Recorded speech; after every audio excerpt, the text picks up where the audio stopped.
Welcome to the Two Grumpy Bastards podcast, where feelings aren't felt and snowflakes melt. Buckle up, it's gonna be a bumpy ride.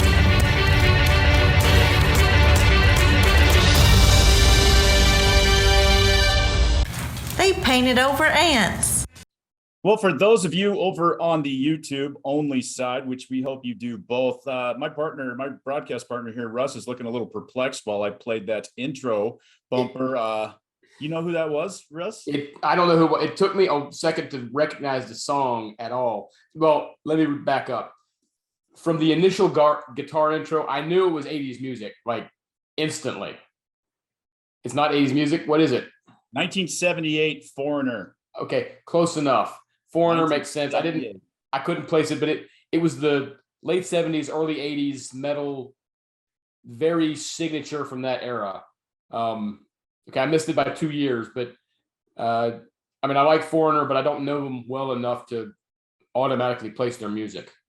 Yeah, I love Foreigner. I grew up on that big time, and you're right. That kind of kicked off I shouldn't say kicked off. It was kind of a fusion. Foreigner had kind of a fusion sound where they definitely had that old school 70s rock and roll, but they fused it with a little more modern 80s bent to it. And they were very popular in the 80s as well. Kind of Loverboy was big. That had a kind of a similar sound. I remember that one. And the electric guitar, obviously, very, very signature in that.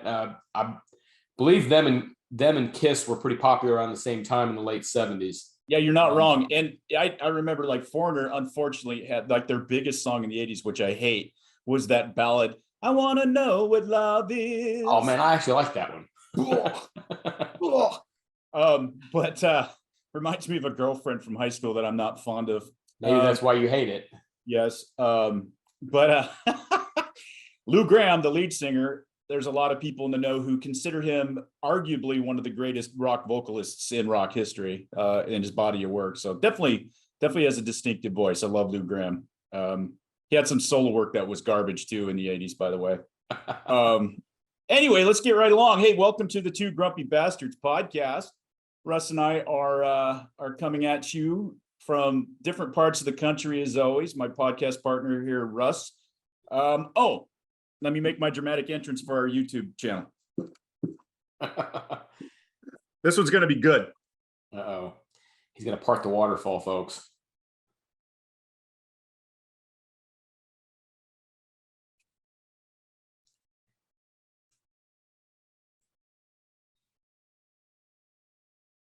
Namaste. All right. That's I'm wondering if you're some kind of monk. Let's see, where is it? Right there. That's Iron Creek Falls up towards Mount St. Helens in Lewis County, Washington. Very beautiful place. Anyway, Did you hear the tragedy of the monks, by the way? The tragedy of the monks. Yeah. A few years ago, they were some monks in a monastery were going through some ancient texts. And one of them just started bawling, crying like you'd never believe. They walked in and said, "What's wrong?" I said, "We've been interpreting it all wrong. It's celebrate."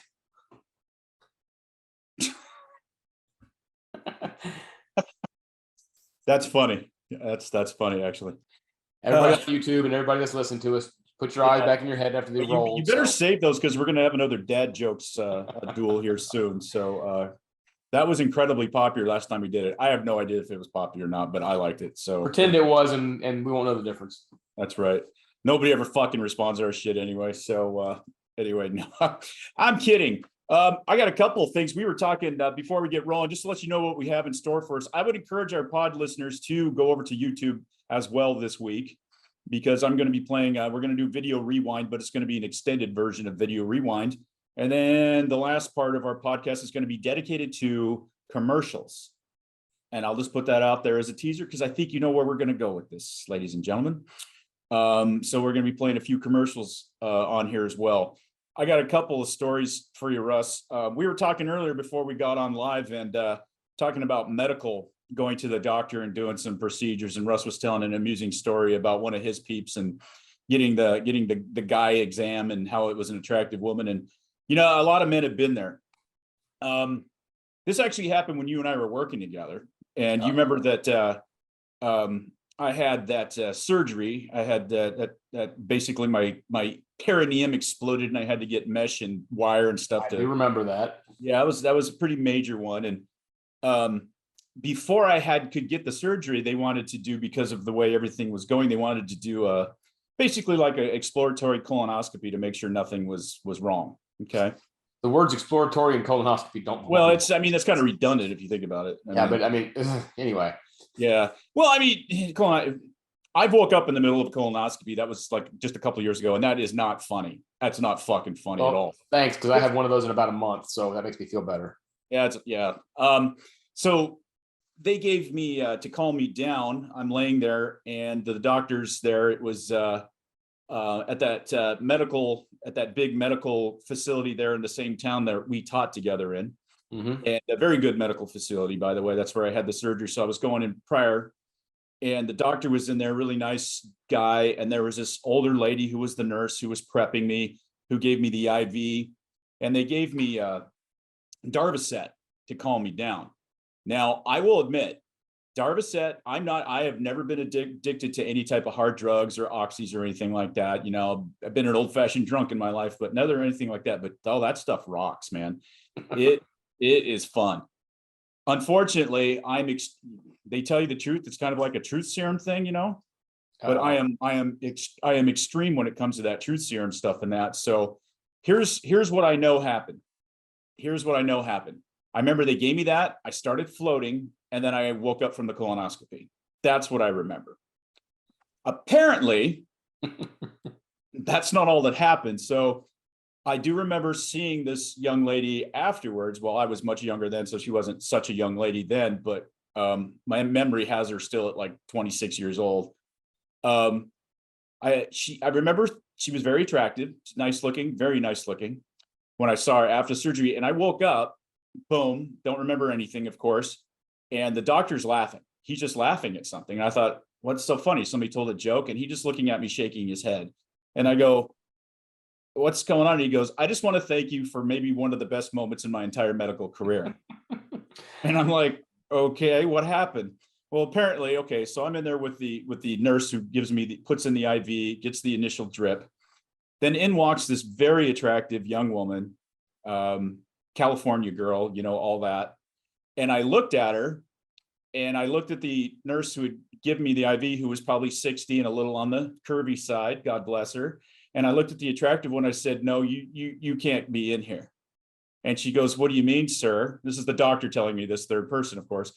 And apparently I looked at her and I said, you're way too hot to be in here with me right now. And everybody kind of got quiet. And then I said, look, if you're going to get me high and shove something up my ass, that needs to be our second date, not our first.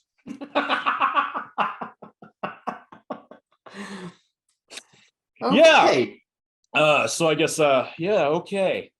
Now, listeners, I don't want you thinking that's what I expect on my second date. I mean, that's more like a fourth or fifth date. I'm obviously, just kidding. But I guess my sense of humor did not leave me at that moment. Anyway, moving right along. Like those videos of the people who are live in the doctor's office after getting their wisdom teeth pulled. Oh God, yeah. No, I would actually like to have that on video. It's pretty fucking funny. I wish I remembered doing it, because that is something I would do, but I wouldn't have had quite the balls to go that far, I don't think, in that moment. Not unless you were high on Darvocet. Yeah, I mean, because I will say shit related to that. That might have been a bridge too far. Thankfully, the staff took no offense to it. They knew the condition, and I'm like, Anyway, let me get started here. We're going to we're gonna watch a couple of videos, Russ, and we'll get your we'll have some discussion, get your reactions. For context, everyone, Koop is sending me into these videos blind, so I'm gonna get a first initial reaction. That's more fun. Yeah, we don't really rehearse shit, guys. So I mean, I think that's pretty obvious if anybody listens to and watches. Plus, I don't know how with our busy lives you rehearse a hour and a half to 2 hour podcast. No, yeah, we wing this shit. All right, here we go. Here's our first one.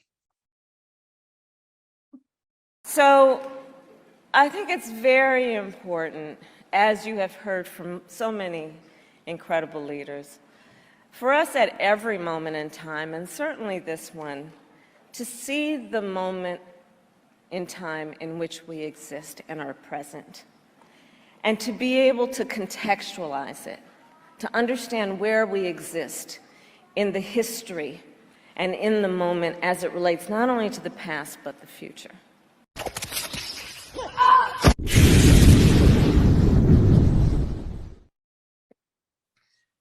Okay, I actually did see that one on the news. Okay, I'm sorry. That little edit that I put in there at the end, that one always makes me laugh. I had a friend of the podcast get kind of mad at me because I sent that to her, and she's like, "Seriously, you're sending me fat shame videos now?" And I don't apologize, Katie. Anyway, okay, let me. Let's think who keep control of himself for a second. Hey, I'm laughing at both just the sheer, oh my God, Russ, just the sheer, this is our vice president. This is maybe her and AOC are the two stupidest people that I've ever seen on camera, maybe. I mean, I don't even know what to think here. Go ahead. Yeah, first of all, I'd seen that clip of we're here in the moment to contextualize this moment that we're all here in.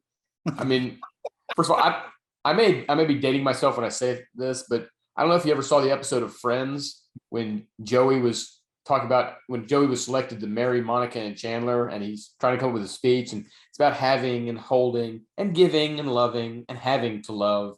And it's kind of what it reminded me of.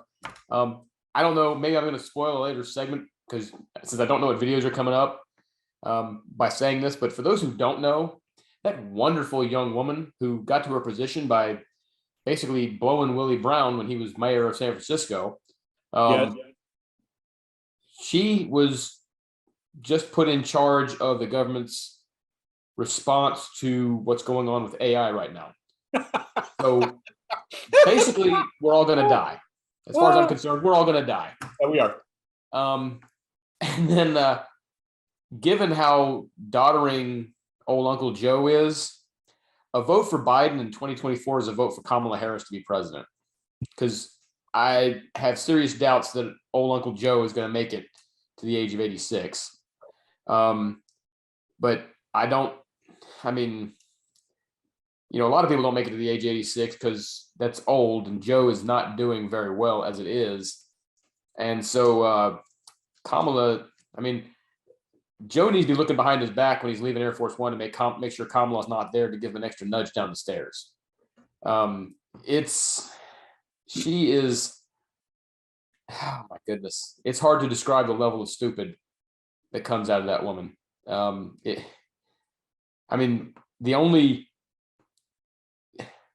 complete the comedic circle would be for her to become president and then choose AOC as her vice president. How about Mazie Hirano, who might be the stupidest person ever? She's probably the stupidest person in the Senate. Yeah, she is. She is, and it's not even close. And I feel bad because all three of the people we're talking about obviously are women. Adam Schiff on the other side, on the Congress side, might be one of the stupidest motherfuckers on the planet too. Adam Schiff and Eric, I'm gonna bang a Chinese prostitute spy, Swalwell, who likes to fart on camera, is gonna be up there as well. But like, I've been shaking my head. Did I tell you my theory of what's going on with our world right now? Did I tell you how I think we got here? We're going to do a full episode on that pretty soon, by the way, but go ahead. Well, I know what happened.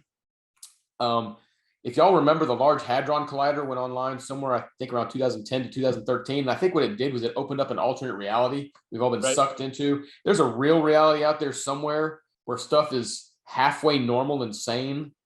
But this kind of stuff is just proof we're in an alternate universe, and somebody out there running the simulation is laughing at us. Yeah, the Mandela effect is very much in charge. Yeah, we've shifted into a whole nother reality. I agree. I don't see it. It's kind of funny because I got two quick things that have nothing to do with the video we watched, but things always pop up. So alternate reality. I'm a quantum. I have a physics background, and I'm a nut about keeping up on current ideas in quantum physics and astrophysics and stuff like that. So there's a lot of astrophysics, in particular cosmologists, think the infinite universe theory, where if we're not in a closed system, if the universe goes on infinitely, then there are infinite copies of us in infinite spots, and because there'd have to be, it's the definition of infinity. And there's Russes and Koops, in some universe, you and I are. I don't know if the multiverse can handle two of me. Exactly. Now, we're in some universe, we're like Elon Musk and running the world together in a quantum theory suggests in some universe I'm a clown made of candy. Exactly. And I got into a little bit of a situation recently with a fellow who was posturing a little bit. And unfortunately, it was somebody I had to see quite a bit in the project that I'm pursuing. I think you'll appreciate this. So I mentioned the infinite universe theory and how, like you were saying, in infinite universes, all these possibilities are there. All the probabilities are actually manifested in some way. But I let him know that even if there is an infinite universe, there is not a single probability where you can kick my ass in any of those. So you might want to take that in consideration, not just this one, but in all the other iterations. I could still throw you through a fucking wall. I thought you'd appreciate that. Yep, I like that. Using science to bully somebody verbally, it's kind of fun. I wasn't bullying him. The guy's a douchebag. The Adam Schiff thing, I have been trolling the shit out of him because on Twitter, because you should see the shit this guy puts out. There is no recognition of reality. He's going after Crenshaw. He's going after these, really going after my guy, Ted Cruz in Texas, all these other things. And all he can talk about, of course, he went after Clarence Thomas, and we're going to get to that. Let's not get down the rabbit hole in that one. But he's talking about how we need ethics now. We need ethics reform at the. This is Adam Schiff talking. Yeah. For those of you who don't know, this might be the most unethical, sleazy motherfucker that's ever set foot in Congress, but he keeps getting reelected because he's in the liberal state of California. Yeah, it's like Madonna talking about the need to return to celibacy. Exactly. Yeah. So I'd been trolling the shit out of him anytime he mentioned something about, this is America, and fuck, dude, you hate America. And, we need ethical, really. And then I'll bring up something about his misappropriation of government funds and his, big time. He had to take a step down because of the whole of a couple of scandals, including there's a huge thing with his election campaign scandal. This guy is a greasy fuck. So anyway, I've been trolling. Unfortunately, power tends to attract the very people who should never have it. Exactly. That's why I'm all for term limits across the board, especially in the Senate now. I really hope they look at changing that when the Senate gets under control. It's going to take a convention of states to do that. I know. They're not going to vote themselves out of their own job security. No, if they were decent, patriotic Americans, they would. Hey, if I was you and I was in these kinds of medical situations you were, I'd be having a blast. So, sometimes life doesn't work out. Sure. Okay, let's get to the next video here. Oh, what's it gonna be? Fortunately, I numbered these, so I'm a little bit smarter. This will cut to the bone. This is somebody that we talked about already. Uh-oh. Yeah, it's all right. I'm sure you've seen this video as well. Tucker Carlson is out at Fox News. Couldn't have happened to a better guy. What I will say, though, is while I'm very glad that the person that was arguably responsible for some of the largest, driving some of the most amounts of death threats and violent threats, not just to my office, but to plenty of people across the country, I also kind of feel like I'm like waiting for the cutscene at the end of a Marvel movie after all the credits have rolled. And then you see like the villain's like hand reemerge out to grip over like the end of a building or something. But deplatforming works, and it is important. And there you go.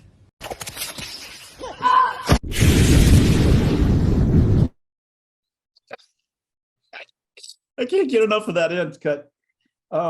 Okay, this is the stupidest person in the world. I'll just quickly sum this up and let She's so fresh. She's so face.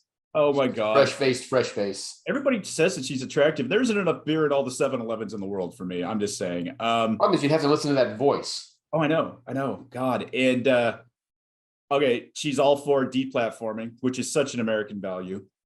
She's a government official. Yeah, she's calling, all right, a government official. She's calling him the evil one, which is interesting. And oh, by the way, it just astonishes me, the thought process behind these people.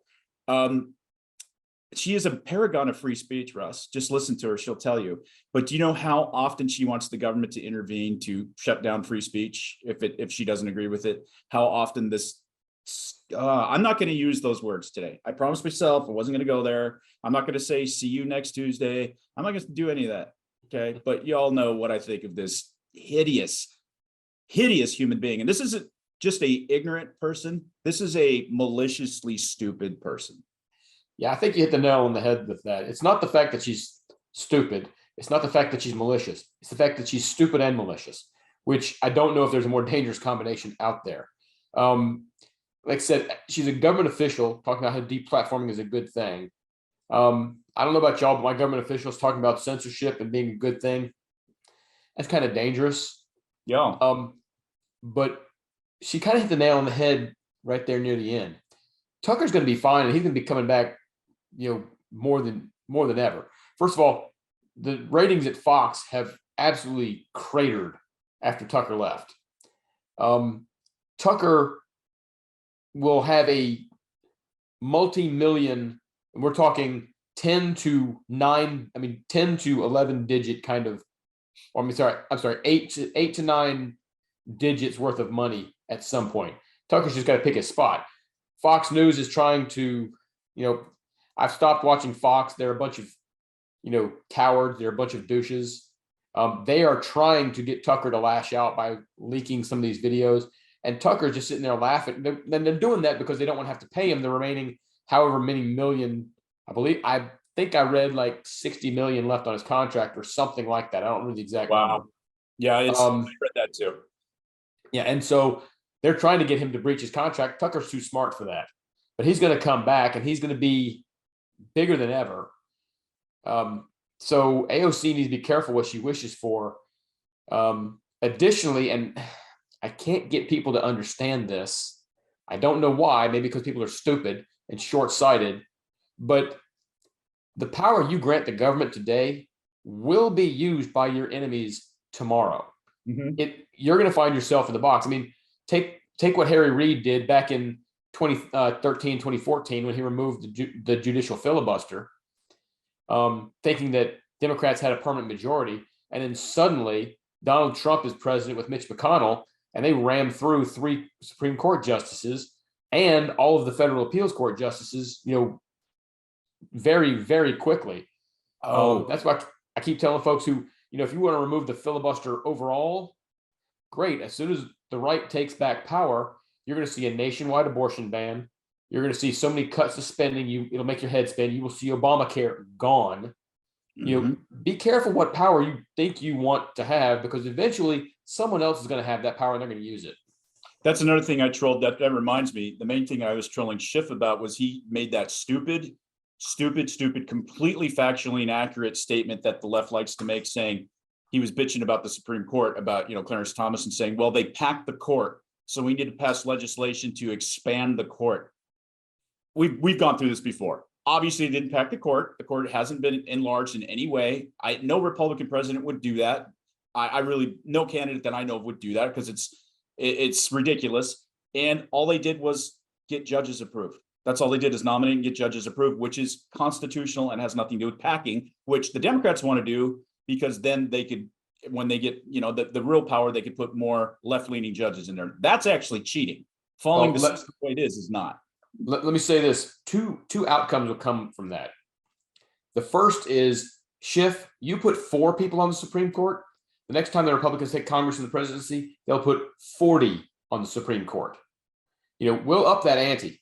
And the second thing, and I don't, people will think I'm being hyperbolic here. I'm not. You do that kind of stuff, there are a number of triggers, but the Supreme Court's one of them. We're going to war.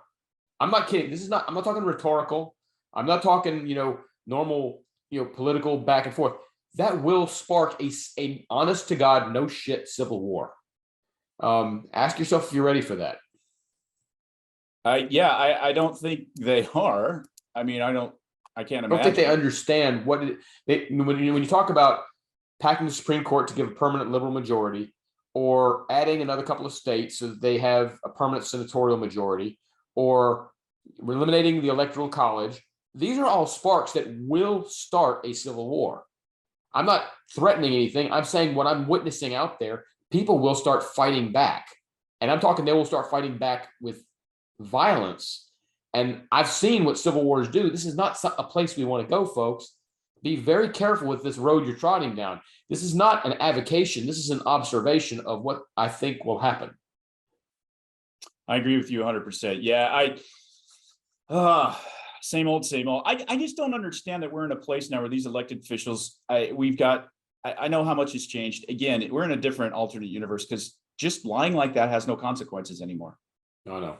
It has no consequences anymore. When they catch politicians lying on camera back in the day, there was, even your left stream, legacy media would talk about it. Well, it actually, lying brought down Joe Biden's first bid for the presidency in 1988 because it came out that he plagiarized a speech by an Irish politician. Nowadays, nobody would give a shit. Yeah, no, I mean, they'll still vote for him. Doesn't matter. Crazy. Yeah, we're an alternate universe. Why did we get stuck here though? Why can't we go back in the other one? I don't know. It makes me shudder to think what alternate version of myself is back in the other universe. And I'm fucking pissed, man. I bet you my hair is so nice back in that other one. Maybe I'm taller in the other one. It could be. I haven't broken 100+ broken bones in that other one. That'd be kind of nice. Anyway, that just gives me character. Yeah, I don't need any more character, motherfuckers. Okay, let's move right along. Oops, I said that word, didn't I? Yeah, we'll be all right. Let's see. We're gonna do another video here. Okay, I love this one. This is very, very short, and it has to do with something that we actually did just talk about. So this is great. I love this. This is the gentlelady from Georgia, Miss Green. That was quite entertaining from someone that had a sexual relationship with a Chinese spy, and everyone knows it. But I move to take her words down.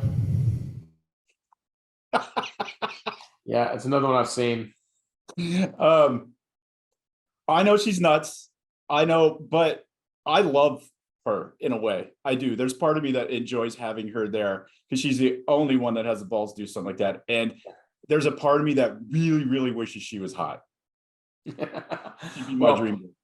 Go ahead. First of all, she is kind of nuts. However, let me back up 1 second because I don't know.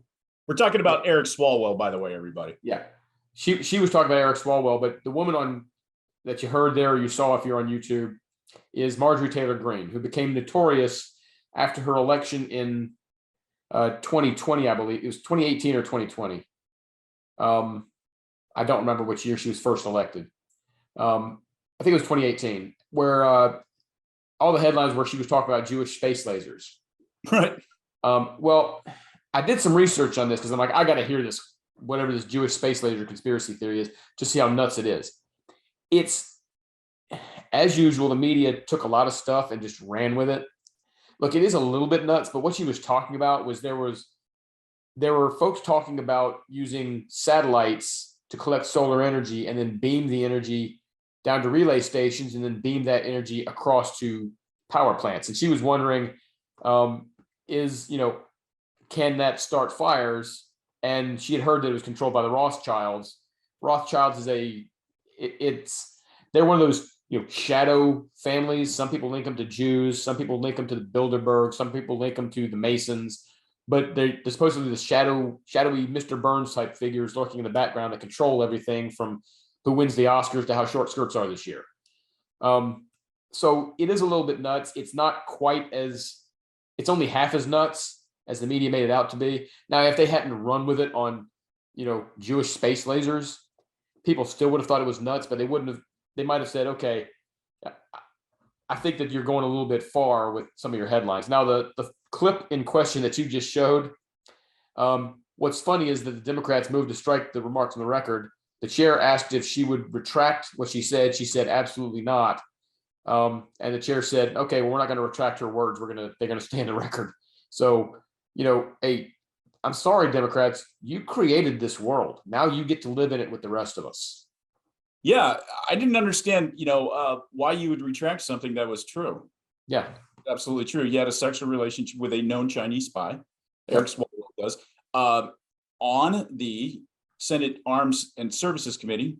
And I'm sorry, no, it's the House Intel Committee. I thought it was. Sorry, House Intel Committee. I was reading something else. All government. I apologize. Thanks for correcting me on that. And has never been censured. Has not had any type of blowback at all. Now, if this was somebody that I'd voted for or somebody I'd supported that I found this out about, get the motherfucker out of office now. Yeah, look, like Republicans will take care of George Santos in the 24 election. That schmuck from Long Island. They got rid of Steve King, the congressman, I think, from Iowa, who decided to go on and make some racist statements. But the next Democrat that the Democrats themselves get rid of because they're a little bit too nuts, that'll be the first that I can remember in my lifetime. The last person that they got rid of, it's only because of overwhelming pressure during the middle of the Me Too moment, was Al Franken. And now they're talking about how they regretted getting rid of Al Franken. They only did that because, like I said, Me Too, they would have looked like complete hypocrites if they had not done something about him. But beyond the irony there is what Al Franken did was minuscule compared to what these other people are doing as far as ethical violations. He made a bad joke and didn't actually do anything. I don't like Al Franken, but it's like that was so way down the list as far as horrible things to Me Too somebody for. That's just my opinion. But we live in an age where mutually assured destruction is the only path forward. I'll be happy to go guns down just as soon as the other side does. But as long as we live in that world, well, they're going to have to live by the same rules they're forcing everybody else to live by. I am to the point too where I don't think we've done nearly enough. I was having this discussion with somebody this morning. I agree that it is time to get the band back together and go hard instead of just being nice and trying to let people live, because this is where it's got us. Well, and that's a legitimate schism within the conservative movement, and it, to be honest, is one of the reasons why Donald Trump is still so popular, because he's willing to go scorched earth, and Republicans, the base, are tired of the folks in charge of the movement trying to play by the Marquis of Queensberry rules. Those went out the door back in the 1990s. They no longer exist. So trying to return to the genteel movement. What a segue. You not going hard. That's not you being a gentleman. That's you surrendering. That's just what it is. Now you're letting them walk on you. And I'm sorry if you don't like living in that world, but you got two choices. You can either play that hard, or you can let them ram you up the ass. It's time to sack the fuck up in every way. And I find my demeanor changing completely towards everything. And I you might know that I got a little bit of maybe a reputation for being a little bit of aggressive at times. I never once saw that. I never once saw you grab anyone by the lapels at a place we once both lived and lift him up when he said something about, a lack of bravery. Yeah. Moving right along. All bullshit aside, I believe in respect. I believe in civility. I do treat people with more respect than they deserve, in my opinion, to a fault until they cross a certain line. And then my zero respect is it can be quite terrible. But I'm finding that when I get to that point is much shorter distance than it used to be. Much shorter distance than it used to be. Well, what people sometimes try to take me to task for is the acerbic nature with which I respond, not understanding I almost never do that first. But once pushed, I do not stop. So people will say something. The problem is that people get all shocked and offended when you treat them the way that they treat you. And because they think they're entitled to it. And I simply enjoy turning a mirror around on folks like that. And then don't bitch about where it goes once you act like an ass. Amen. This is all going swimmingly well because you mentioned something in your piece of this that things started going off the cliff in the 90s. Well, the next video I'm going to play is about that very moment, in my opinion. Not playing it from the 90s, but that moment is referenced in this video. It's a long video, but I want to play the whole thing. So I'm going to stop it in pieces and we can kind of break it down. I think it's really important people hear what, forgive me, my favorite active politician has to say about this subject. So a guy that I actually wish would be president, but he doesn't have a chance in hell. And I know you probably know who I'm talking. Hold on. Ow, I got to get up from my chair. And away we go. In 1991, Justice Clarence Thomas appeared before this committee in one of the most disgraceful performances by the Senate Judiciary Committee in our nation's history. Justice Thomas rightly described the treatment he got from then Chairman Joe Biden and Senate Democrats is a, quote, high-tech lynching. It is sad to see 30 years later this committee is again engaged in the same despicable tactics. Senate Democrats and their lapdogs in the media are engaged in a twofold political campaign. Number one, to delegitimize the Supreme Court of the United States because they are angry that there are a majority of constitutionalists on the court. But number two, very directly, this is a political campaign designed to smear Justice Clarence Thomas. And the reason is simple. The left despises Clarence Thomas. And they do not despise him because he's a conservative. The left despises Clarence Thomas because he is a conservative African American. Here's what Clarence Thomas said at that confirmation hearing. He said, if you are a free-thinking African American, quote, you will be lynched, destroyed, and caricatured by a committee of the U.S. Senate. All right, let's stop there for a second. Give a little bit of background on this because this is have you seen this? I have.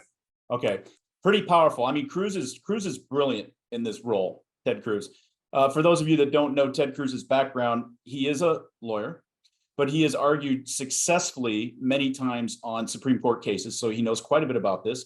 He's also a constitutionalist. I think he's the closest thing that we have to as serving or as a libertarian sitting in any high office in the national level. That's my opinion. I think he's brilliant. He would be my number one pick if I wanted a president, a guy who I could pick. Not going to happen. We don't need it. We've talked about that before. But so you want to just give us just a few quick just a background on the Clarence Thomas hearings from I remember it very well. You're a little younger than me, but I still remember. It was one of the first political things I truly remember in terms of that level of government. It came a few years after the very first destruction of the Supreme Court nominee, Robert Bork, when Teddy Kennedy, that's where the term borking came from. George H.W. Bush nominated, let me back up. Justice Thurgood Marshall was retiring from the court. And there was pressure on George H.W. Bush to appoint an African-American. And all kinds of folks were like, well, if he appoints an African-American, they're going to turn out to be liberal. And he ended up appointing one of the most conservative constitutional scholars in the country. And the left went apeshit because you can't have a conservative of color that shows that not every African American thinks the way they do. And if there's a successful conservative of color on the court, that's going to destroy a lot of their narratives. That was the thinking. So Joe Biden and a bunch of Democrats basically made a bunch of shit up about him supposedly sexually harassing Anita Hill. When the testimony came out, it was shown that she was absolutely full of shit, but that did not stop them from trying to destroy his character. Up until that point, well, up until Robert Bork, Supreme Court nominees were it was kind of a formality to go through the confirmation process. There was legitimate doubt as to whether or not Clarence Thomas was going to survive the vote. He did, and it was a Democrat Senate.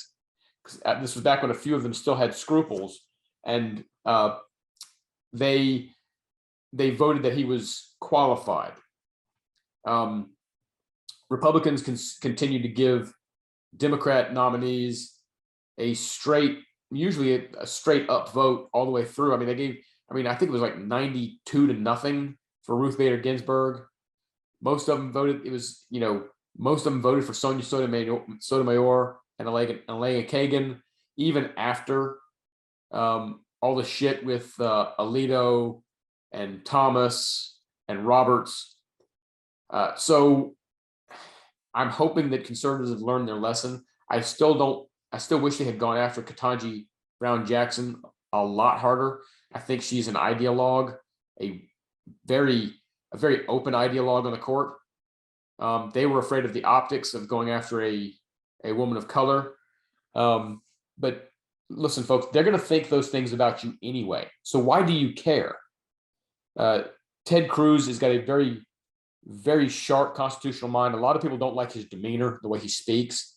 But I've spoken to a few folks on this because they're like, I don't like Ted Cruz. I think he's just slippery. I'm like, so which of his positions do you disagree with? They're like, Well, I like most of his positions. Like, well, then everything else is window dressing. Who cares? Mm-hmm. Ted Cruz is brilliant, and he's fearless, and the way he on basketball. Yeah, and I just think he's an all-around just fine American, and I like I said, he would be my number one pick if I could snap like that and have true leadership in the White House.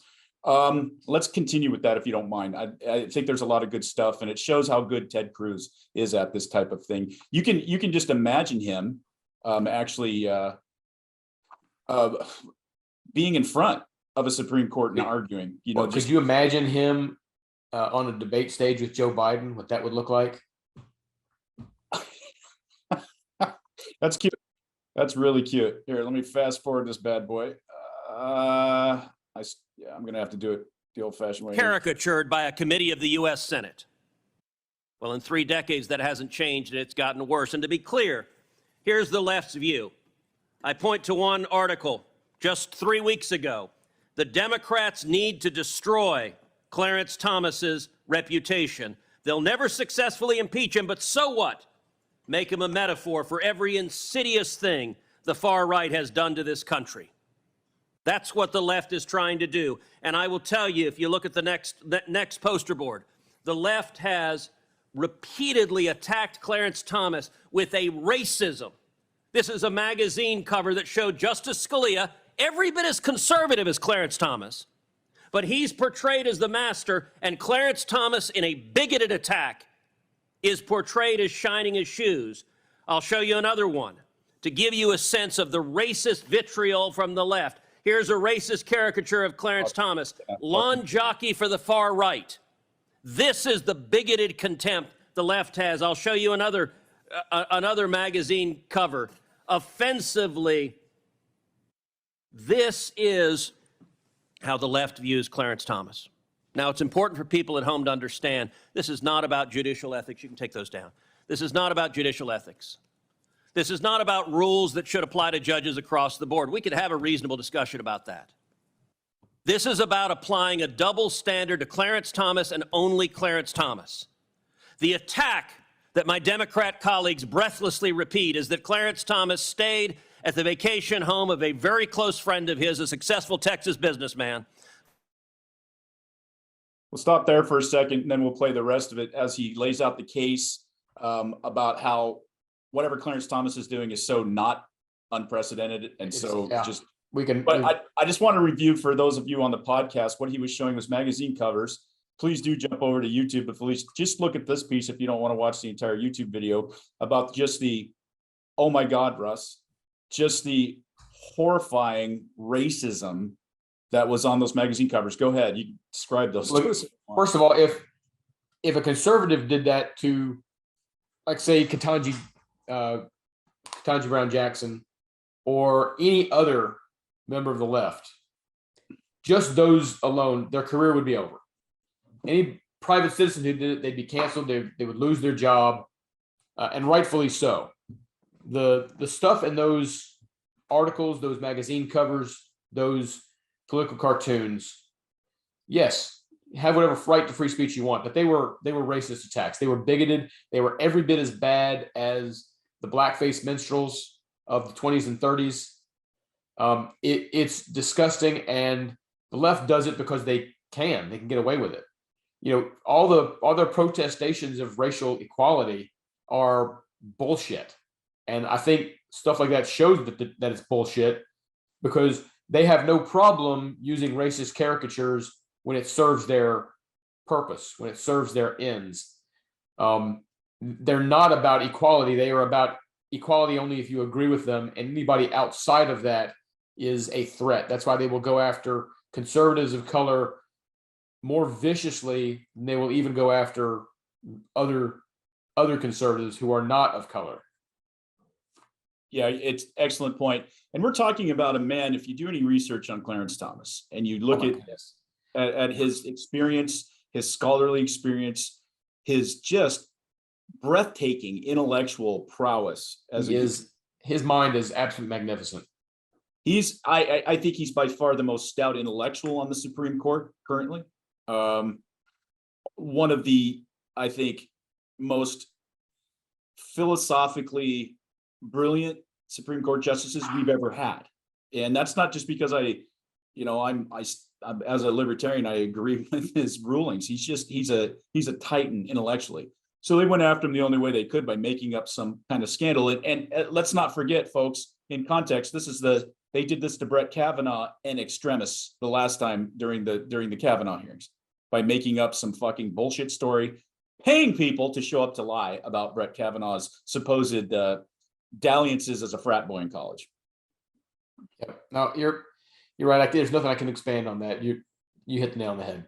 All right, let's continue. I'm probably not going to play it all the way to the end, but I want him to kind of talk about what some of these other Supreme Court justices have done compared to Clarence Thomas, and it's kind of interesting how there's really no difference. Let's go. How the left views Clarence Thomas.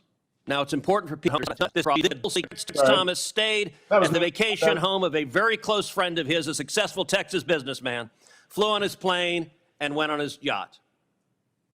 Well, if that's the standard, going and traveling and being paid for by others, then guess what? Just about every Supreme Court justice has done so, and done so in much greater numbers. Justice Thomas was appointed in 1991. In the time since then, he's taken 109 reported trips, 5 international trips. Justice Ruth Bader Ginsburg was appointed in 1993, 2 years later. In the time she was on the court, she took 157 trips, including 28 international trips. Mr. Payne, yes or no, do you think Ruth Bader Ginsburg was corrupt? No. Nor do I. Ruth Bader Ginsburg was not alone. Justice Stephen Breyer, appointed the year later in 1994, took 233 reported trips, including 63 international trips. Again, yes or no, Mr. Payne, do you think Stephen Breyer was corrupt? No. Nor do I. I would point out Justice Kagan has done the same thing. Justice Sotomayor has done the same thing. And yet none of my Democrat colleagues care, because this is a political attack directed at a justice they hate. I'm gonna go ahead and stop it there. It's a fascinating video. It's easy to find. In fact, maybe I'll post the video on our in its entirety on our Facebook page. And he rips the Democratic. He gets into some other stuff too, that the Democrats, the ethics behind what they're doing. So I mean, he just lays the case out. Compared to all those other justices, Clarence Thomas is actually the guy that's in last place as far as looking at these type of dalliances as suspicious. But hey, he's the only black conservative on the court, and he, like Ted Cruz says, they hate his guts. Hate his guts. Yeah, and look, I've seen a variety of legal experts lay out that all this is just nothing but fireworks and window dressing. There is nothing in the Judicial Code of Ethics that Clarence Thomas has violated. The businessman in question, I can't remember his name, Harlan something. He's been a close friend of Justice Thomas for over 30 years. This is like, if you and I, if like, I don't know, you paid for me to go on a trip with you to Hawaii or something, and we've known each other for a long time, and then somehow I, God forbid, ever became president of the United States, people would try to say that, I was bought and paid for by you. I mean, these are, close friends. There is absolutely no evidence that the relationship affected Thomas's rulings in any way. I mean, he mentioned Sotomayor. Sotomayor refused to recuse herself from a case where her publisher was involved. And oh, by the way, that publisher had paid her $3 million. So you think there might be some conflict of interest there? But again, nobody wants to bring that up because they are hoping to try to force Thomas out, which won't happen. But they got to do something because they are super upset the Supreme Court no longer belongs to them, and they have actual constitutional scholars on the court that know what the law says and, more importantly, what it does not say. And that they don't believe in judicial fiat. That you don't make laws or make rulings from the bench that are unprecedented. That you follow the Constitution and what am I trying to say? Historical case law. That's the two things, biggest two determining factors, instead of like, I'm going to make up the rules and create legislation.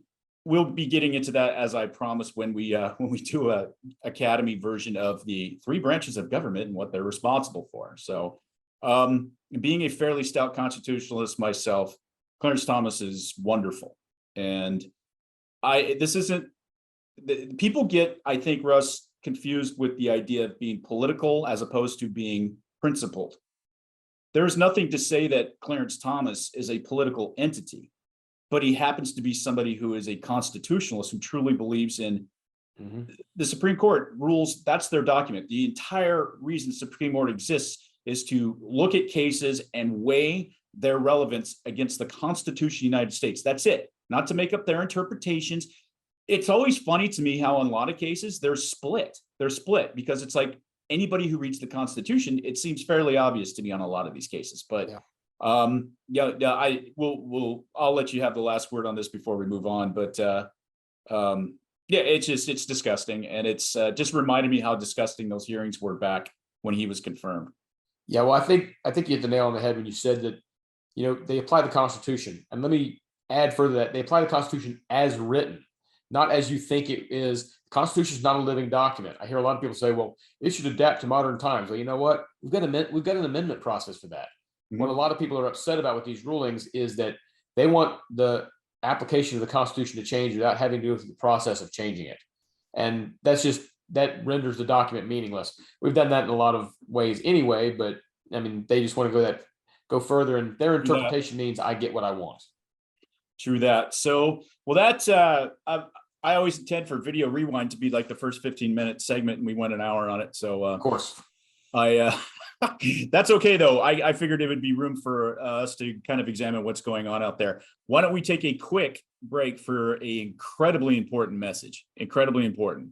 I fear for the safety of our republic if you don't listen to the following message. So, Two Grumpy Bastards will be right back. Welcome back to Russ's podcast.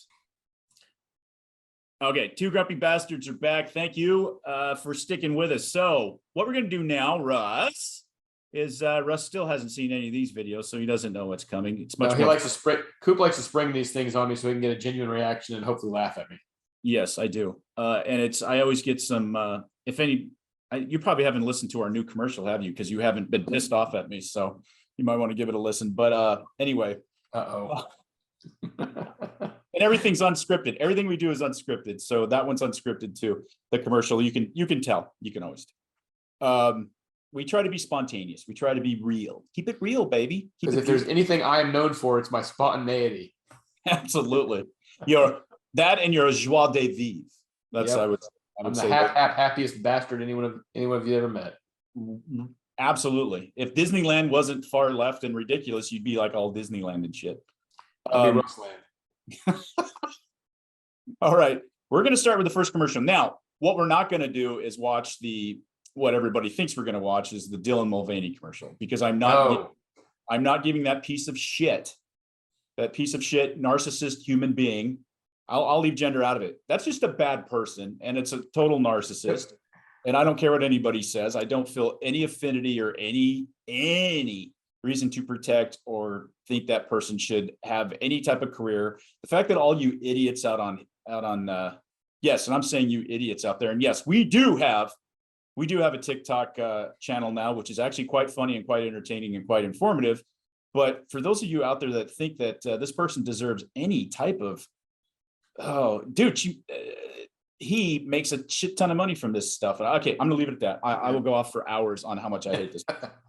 So what we're going to watch, Russ, is what Budweiser used to be.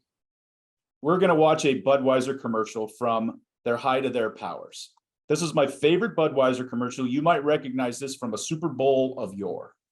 So let's get to it. And I got to find it on my computer first. All right, here we go.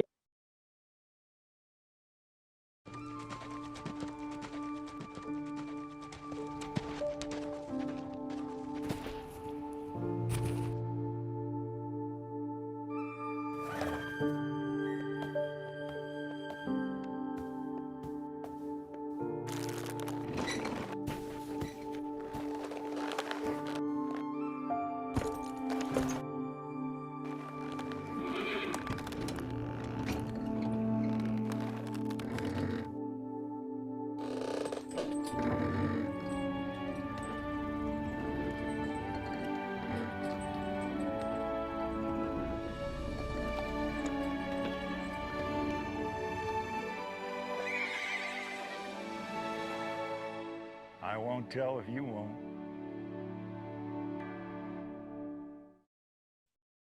That is a perfect commercial. Yeah, that's what Budweiser. I mean, Budweiser used to be America, hard work, the perception of yourself and being able to do anything.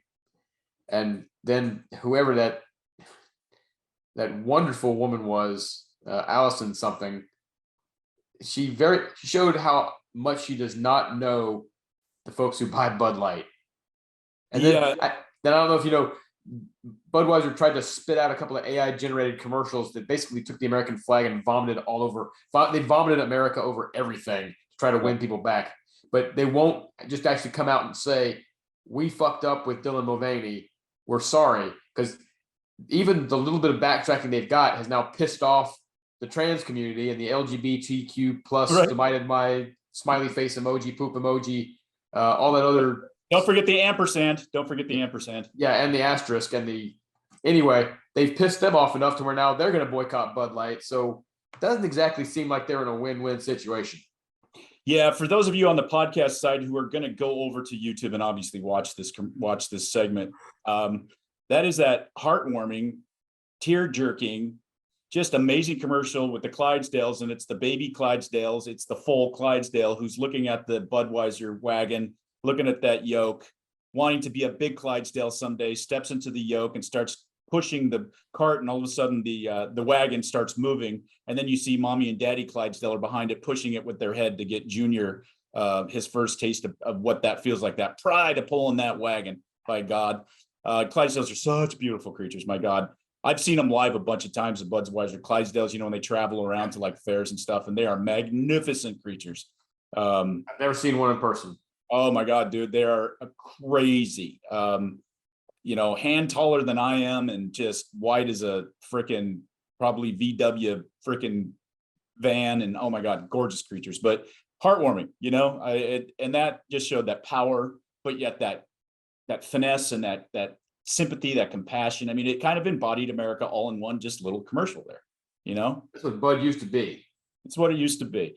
So let's get into another company that actually sold out to the woke crowd too, that used to be Manly. So we're going to hit the first commercial and we're going to contrast it with another commercial to show you how far down the woke track this bad boy got. So I believe the first commercial is the, let's see, what is this? Oh, I believe this is the woke version. Here we go. Bullying. The Me Too movement against sexual harassment. Masculinity. Is this the best a man can get? Is it? We can't hide from it. Sexual harassment is taking over. It's been going on far too long. We can't laugh it off. Who's the daddy? What I actually think she's trying to say. Making the same old excuses. Boys will be boys. Boys will be boys. Boys will be boys. But something finally changed. Allegations regarding sexual assault and sexual harassment. But she says And there will be no going back. Because we believe in the best in men. Men need to hold other men accountable. Smile, sweetie. Come on. To say. Okay, that's all I can take. That commercial goes on for another minute and a half. Gillette, the best a man can get, a razor company. And for those of you on podcast land, that is a montage of how horrible masculinity is.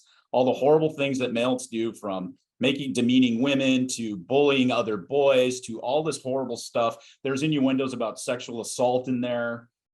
Basically telling men that give up your masculine values, because your masculine values are terrible, and we need to do better. Well, guess what? There are terrible things that happen, and being masculine, folks, and being a man is about those kind of values. It's about sticking up for the underdog. It's about confronting bullies. It's about putting women on a pedestal and protecting them and caring for them. We know that as masculine men. Show that, motherfuckers. Why don't you show that?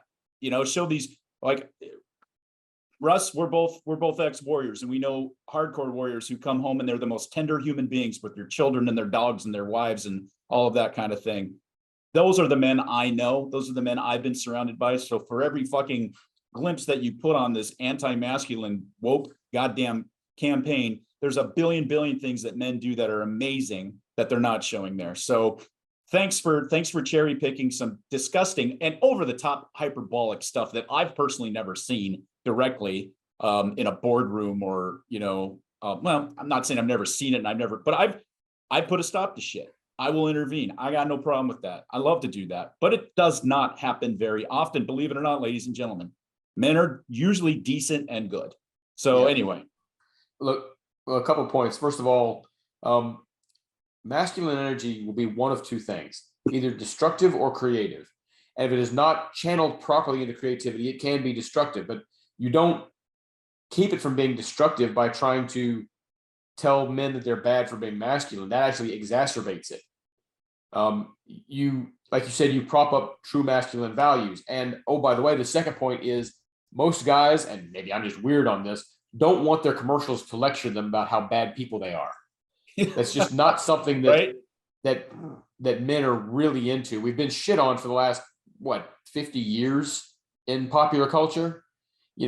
Maybe celebrating actual masculinity would be a good thing. Part of the problem is that the radical feminist movement has distorted what masculinity is, because what the radical feminist movement, first of all, what it correctly noted was that men can be pigs. But then it said the solution to that is women should be pigs too. And trust me, men are happy to go out if not given a civilizing force by women, then we're happy to go out and have sex with everything that moves and leave it on the side of the road and go off and play fuck around games with our buddies. But you can't tell men they're bad and then be surprised when they act bad. So what you need to do is you need to celebrate actual masculine values that you have shit on for the last 50 years. Chivalry, manners, what the actual alpha male is. I mean, I saw I believe it was on the Whatever podcast recently, put it in very good perspective. Women want guys who are six-figure earners and this, that, and the other. Guys do not care what a woman makes. Okay, women are seeking status through what their man makes. A man will simply seek a woman that does not emasculate him. And if you're going to be emasculating men, you can't be surprised when the only men left are the shitty ones. So, most men are not shitty, like you said, Koop.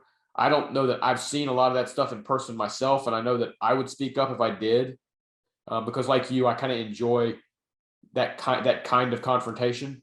But it's a caricature. I mean, maybe that kind of stuff existed in the 60s and early 70s. It is very, very rare nowadays, but they hang on to past caricatures and past cartoony like tropes because they feel they need to fight against something, even if the majority of the issue has been solved. And here's the thing, Russ. I grew up in an incredibly blue collar environment, like I saw less of that behavior among the men in my community, logging, farming, laborers, that kind of thing, than I've seen in men who actually have a little bit of grift and a little bit of cash and a little bit of bank and some education. Far less.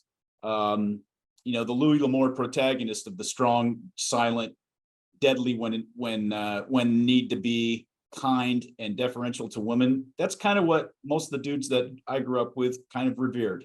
The John Wayne character. And not, you're here to protect women and to be devoted to women because of obvious reasons. People always say, well, that happened a lot in the past. I didn't see a lot of it. Have I seen stuff like that? Well, this commercial just illustrates buffoonery. Like you said, a caricature. These are cartoon characters.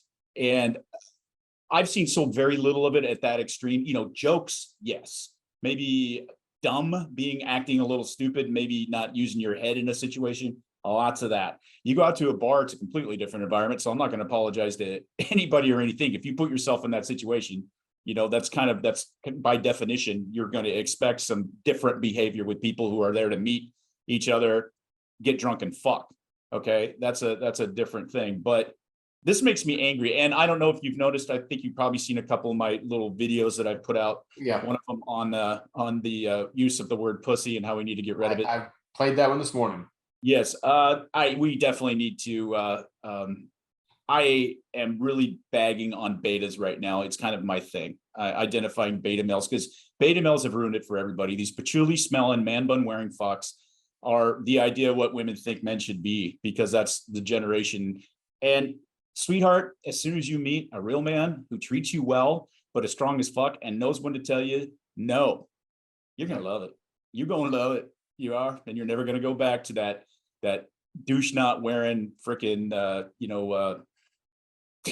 Paul McCartney listening, coffee shop sitting dude. You're just not going to. The guy sitting on the, in his pajamas, holding the cup of hot cocoa, saying, "Let's have a discussion about health insurance."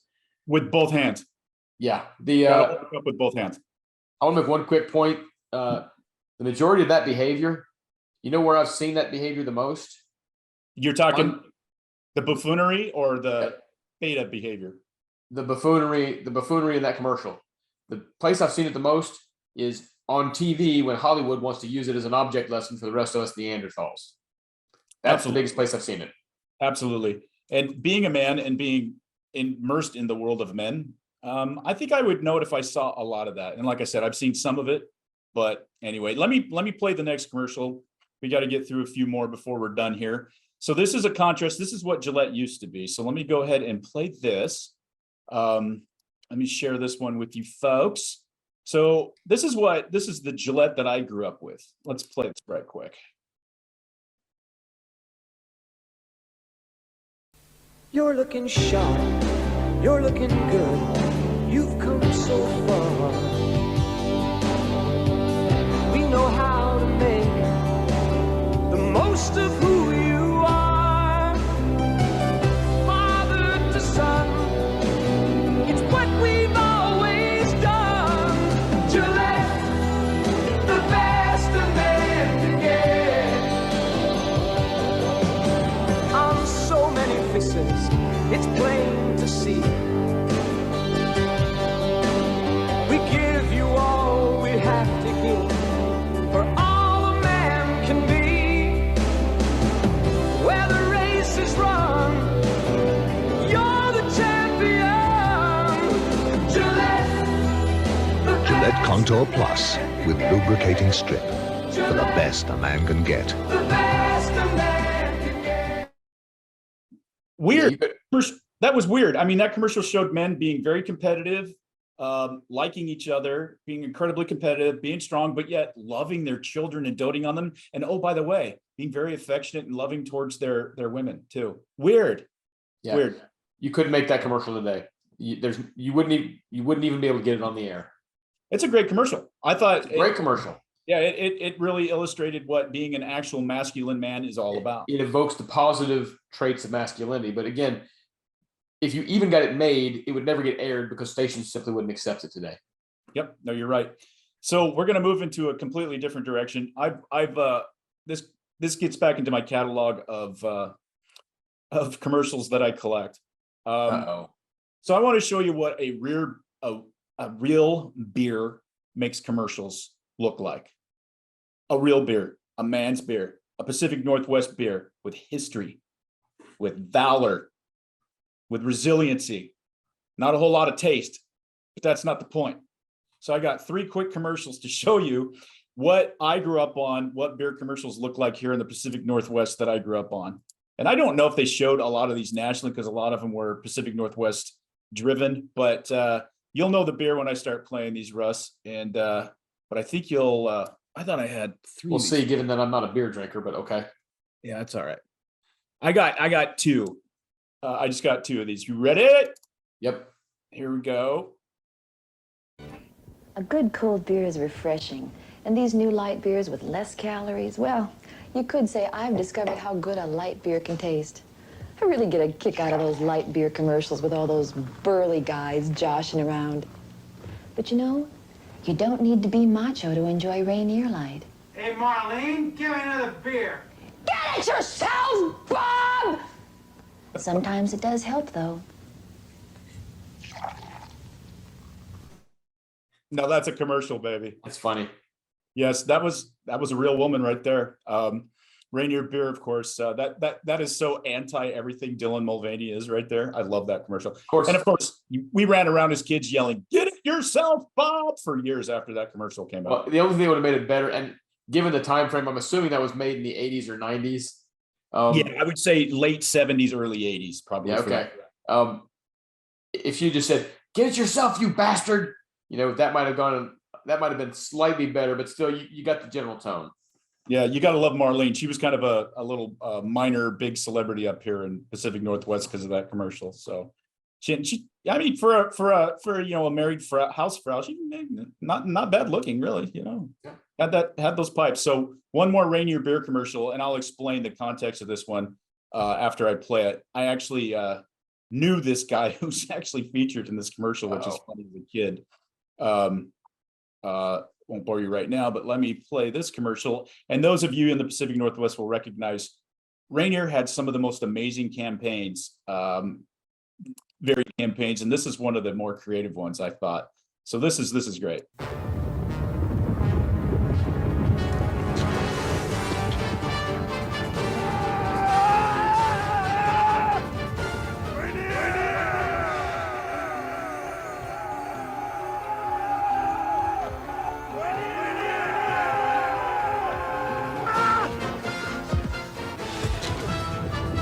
Wait till part 3!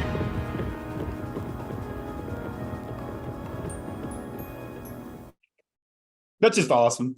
That guy's name is Mike, his last name, but he was actually over the Koopman Casa a few times for barbecues when I was a kid because he was dating the daughter of one of our family friends. The actor was, but they had this whole series of Arbo based on, of course, Rambo commercials. And those wild beer were supposed to, they would have them like they were salmon, your salmon fishing farm or elk or whatever. That's what a beer commercial is supposed to look like. Not some fake woman who is degrading femininity at every turn. Oh God. I'm sorry to talk about the good old days, but there were good old days for a reason. The biggest thing that came to mind watching that commercial was, I'm wondering how stupid the guys who are in the bottles over their heads running around. I just want to know how stupid they felt turning around and running after that guy with those black tights on and the beer bottle things on their heads. Right. Okay. I got to tell you this, not for nothing. That big bottle opener that he's running around with instead of an M60. Mm-hmm. I had one of those and it was autographed by Mickey Rooney. Because Mickey Rooney, I will show some of those sometime. Mickey Rooney was actually part of the ad campaign for Rainier Beer at one point. Just bizarre. Nice. Don't ask me how those two things got married up. And of all the weird things, our coach for the Washington Huskies in the late 60s and early 70s, Jim Owens, was also part of those commercials. So it's bizarre. But they were wonderful. And so commercials when I was a kid were like must-see TV. I mean, you were looking forward to the new Rainier Beer commercial or the other, whatever. They were so creative and awesome. And that was high entertainment to go recite commercials back and forth at grade school lunch, Yeah, well, also the companies had to make the commercials good because what they were trying to do was, you gotta remember, we had a limited number of channels. And what they didn't want you to do was change the channel to another network when the commercials came on. So they wanted something at least semi-entertaining so you'd stick around and watch what they had.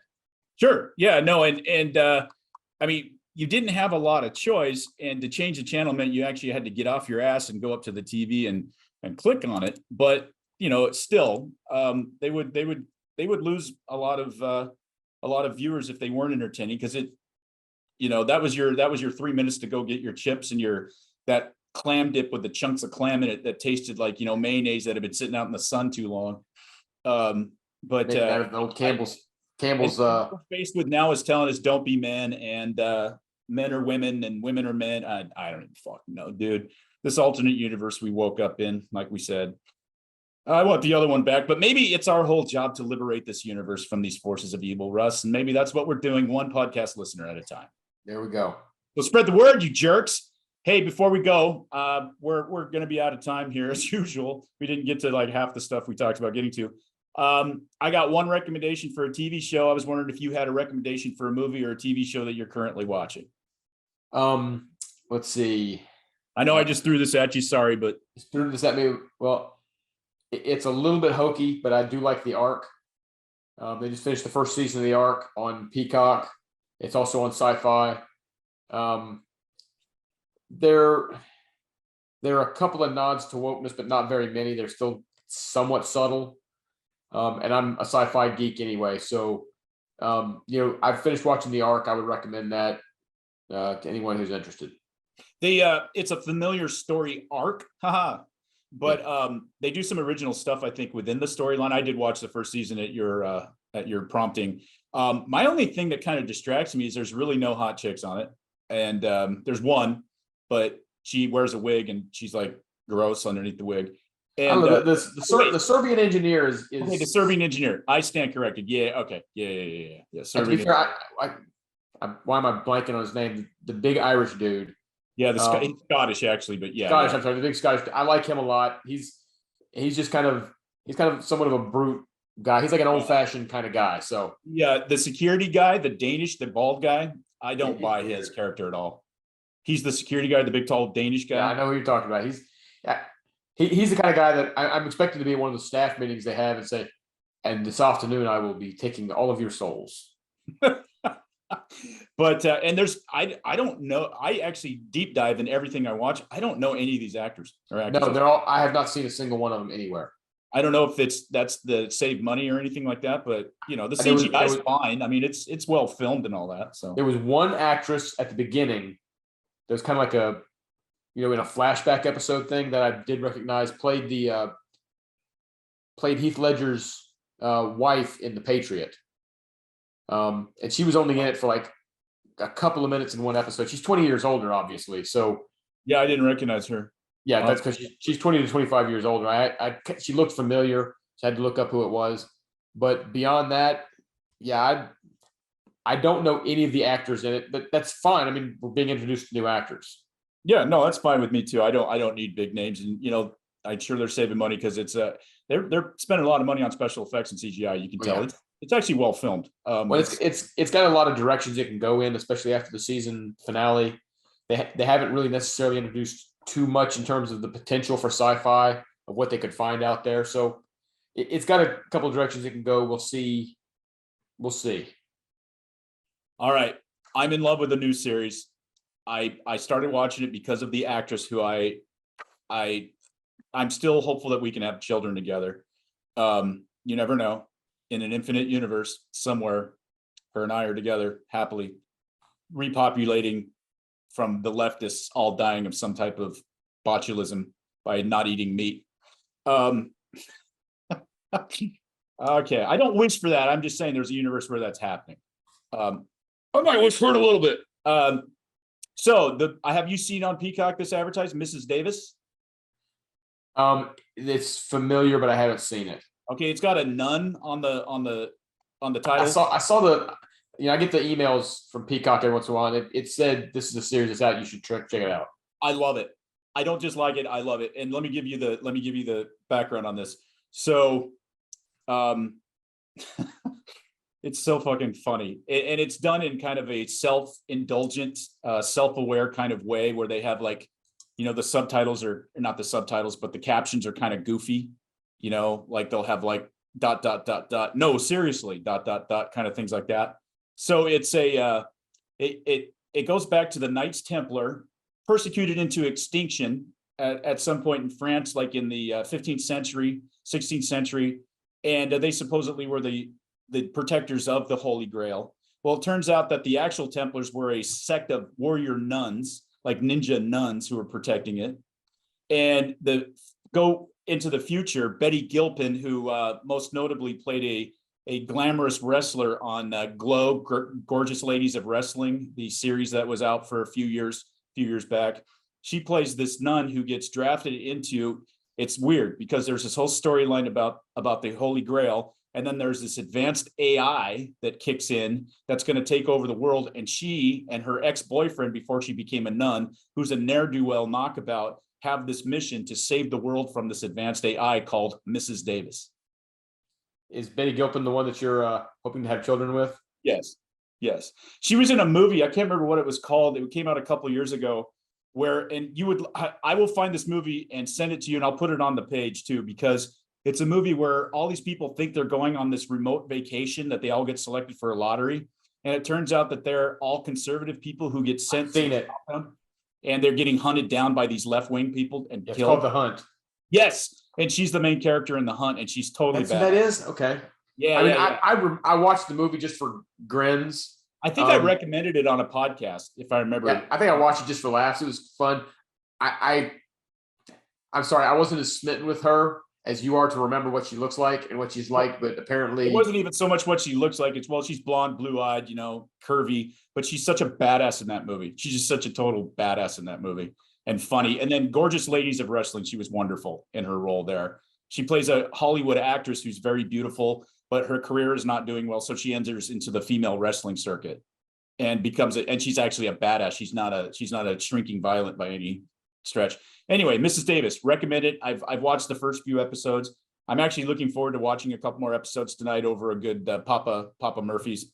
And that's after I go to the gym for an hour and a half, Russ. Okay. Hey, just so you are aware that my tremendous Googling skills, if you want to have a child with her, it's going to have to be your second child because she gave birth to a daughter in November of 2020.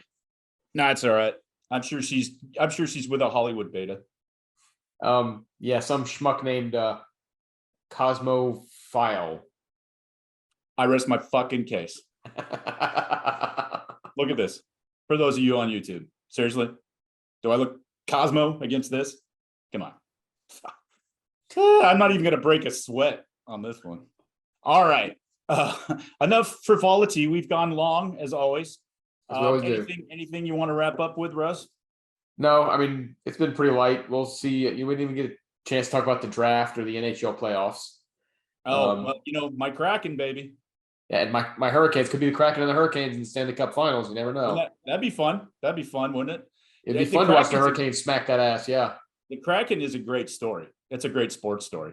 Being this young of a franchise and beating last year's champions, it's pretty cool. And I always knew, put all other things aside, Seattle's a great sports town in many ways. We had Huskies were the only show in town for many, many years, and then we had the Sonics we love. When the Mariners are good, it's crazy. Of course, everybody knows about the 12s, which I'm not a 12 because I hate the 12s, but I'm a Seahawks fan, old school. But I got to tell you, I knew this was going to be a hockey town. I knew it. It just fits. I mean, the Pacific Northwest, oh my God. I mean, the Crackheads are wonderful fan base. And it's going to be so wonderful if they happen to get to the Stanley Cup Finals to watch the Hurricanes just pop that bubble. Yeah, well, you'll have to come to Climate Pledge Arena, so I don't know how you feel about that. That's intimidating. Yeah, or Climate Change Arena. I'm sorry. That's where the Kraken play. Climate Change Arena. Okay, well that tells me that the series will be over in 4 games, 5 at most. Yeah, we'll see. They took the last year's champions out. I don't know. These guys are for real. So well, let's see. The only team that was better than the Hurricanes this past year that set a regular season record for wins went down in flaming defeat in the first round. The Hurricanes just ended up crushing the New Jersey Devils last night 6-1. I saw that. Beating the earlier game of 5-1 they had beaten it in. So they got a 2-0 lead. Their Hurricanes are pretty tough. I'm hoping this is going to be the first time they get back to the Stanley Cup Finals since 2006, I believe it was. They are. They're great. What's kind of funny is there's a bunch of people that have been wanting to watch associates of mine are like really into the NBA playoffs right now, and we don't have an NBA team up here. And I'm like, are you fucking kidding me? You'd rather watch tree hockey than actually watch hockey. Actually, it's tree soccer because of all the flopping pussies that are in the NBA. Sorry, I love college basketball, but the NBA can kiss my ass. Of course, hypocrisy being what it is, as soon as we get a Sonics franchise back in the Pacific Northwest, I'll be a nut again, like I was when Rain Man and Gary Payton and all those guys were. Yeah, the only thing I'm hoping happens with the NBA playoffs is the Lakers don't win it all.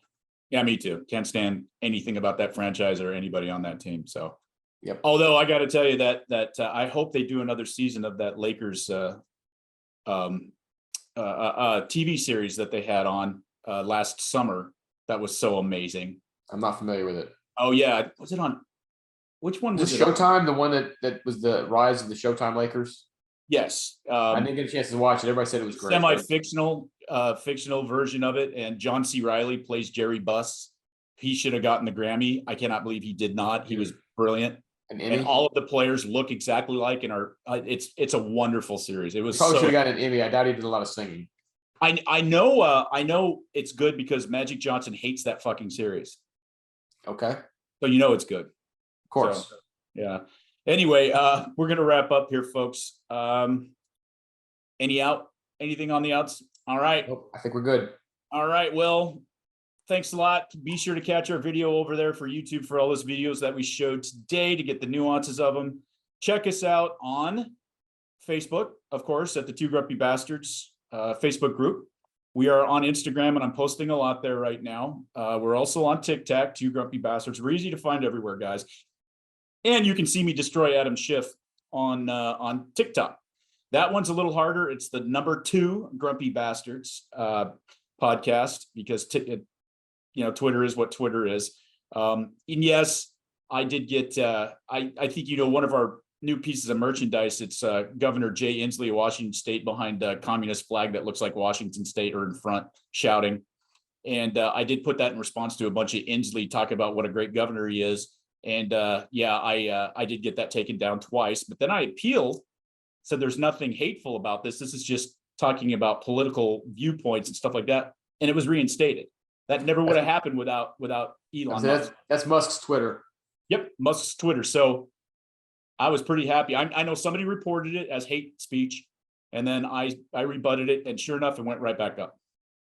So I was pretty happy to see that. So don't forget, twogrumpybastardsmerchandise.com is where you can get our stuff. And I don't know if you saw, Russ, we have some whiskey glasses for sale. I did see that.